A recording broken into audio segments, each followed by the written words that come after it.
today with Peter Dunphy from New Broad Street Business Sales, and you spoke a lot about common mistakes people make. I wondered if you could just give us a brief overview of some of those methods and maybe which businesses they might be most appropriate for as well. Yeah, certainly. So the five that I talked about, number one is turnover or gross profit, and for that methodology is typically attached to businesses where you're looking to measure footfall. So it might be a large restaurant, it might be a supermarket, but it may also be a professional services company such as an accountant, lawyers, estate agents, surveyors, where you're looking at the volume of the contracts.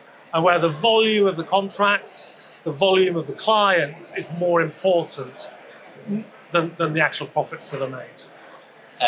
You spoke as well a bit about the kinds of businesses that sometimes get the highest multiples and ones that are often overvalued as well. I thought it was really interesting when you talked about businesses with contracted recurring income and why they sometimes reach 6 and 7 times multiples. Can you elaborate a bit more about those? Yes, so a common mistake is to treat all businesses the same in terms of that multiple of profits. And a lot of people use a benchmark of 3.5, but in reality, most businesses are going for less than that, more like 2.5, but there are some special cases where there is recurring future known income, and examples I use include a recruitment consultancy that has contractors, a care home, a nursery business. You've got to think about what guarantee do you have that when you buy that business, the turnover, the profits are going to keep on coming regardless of the interactions, what happens from the new owners. And on the topic of the previous owners, you had a good bit where you spoke about the walkaway test and how you have to make yourself irrelevant when you're valuing a business. Yes, absolutely. So somebody looking to buy your business, if you are retiring or exiting for whatever reason, they need to know that the business will carry on functioning without you, or without you as a group if it's a bunch of owners leaving together. So how do you deal with that? Well, the only way you can deal with that as an owner who is due to leave is to make sure that you have got things covered for you. If you go on holiday for 3 months, is the business going to run as effectively as it would have done if you had been there? And that's what I call the walk-away test. The buyers need to know the business isn't reliant on you as an individual. Definitely, and there's value in all kinds of places, in assets and the people, but you want it to be as general as possible and as transferable as possible as well. Yeah, so you look at scale, you look at how many people work for a company. If there's only 5 or 6 people, there's a risk you buy that company, they all decide to leave, set up something on their own. If you employ 100 people, the chances that they are all going to leave is very, very low.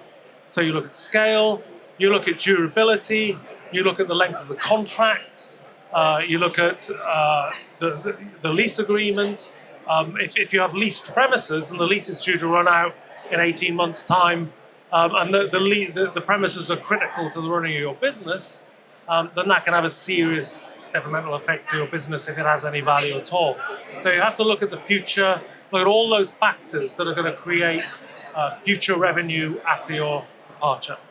And just lastly, you also mentioned, which I thought was really interesting, and not something that I'd considered before, that some businesses have a kind of natural ceiling on their valuation because it would cost the same amount to just start that business again. And the high street businesses, restaurants being examples of that, you wouldn't pay more than 300,000, you said, because that's how much it costs to do one up.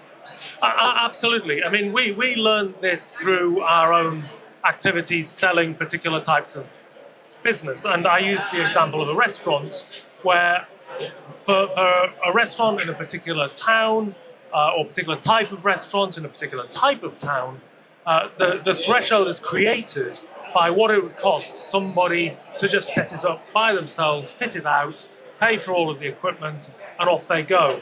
And in that respect, what profits or turnover a particular restaurant is making becomes irrelevant because you're not going to get more than what somebody can pay to have something that they can name after themselves, paint the walls their favourite colour and hire their mates. So why on earth would they? If you are investing a lot of money in the fit out, fixtures, fittings of a business, realistically, the time it's going to take you to recover the cost of that fit out is always going to be higher than the value of the business if you sell it.